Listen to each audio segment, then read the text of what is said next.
I think first and foremost is the macro, right? Like, I think what we've seen over this past cycle is that crypto is very much a macro asset and it will trade based on macro factors, right? Much like stocks, much like bonds, all that sort of stuff.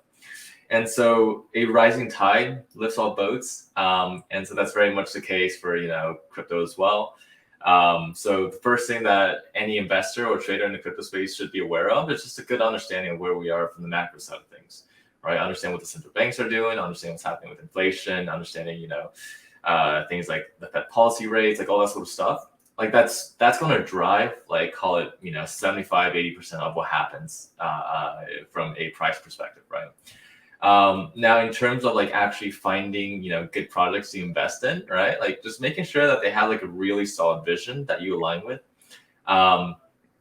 If it's something that you would actually use, right? Like, or if there's like or if you can see the use case for it, that's always good. And making sure that they have a very solid community, right?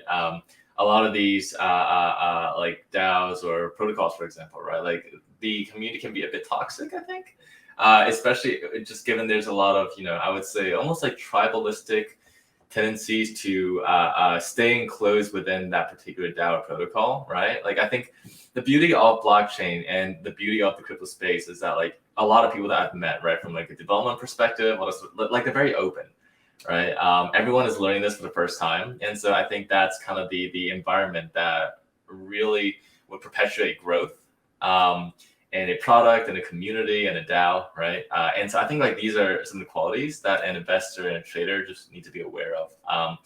I mean, there are like obviously on-chain on-chain data as well, things like Glassnode, things like CryptoQuant, I think.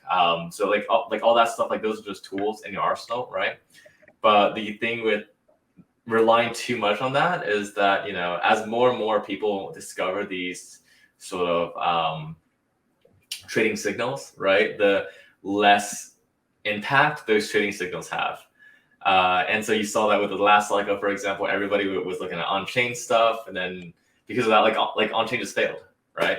And so finding good signals early and really latching onto those and being able to build like a trustworthy trading strategy around those early signals before the rest of the market really catches on is going to be key. Like you want to have the sweet spot where like enough of the market realizes that it's a signal and will actually trade on it, but not everyone realizes it, because then you just have people who will just kind of trade in advance to kind of anticipate the anticipation, I guess.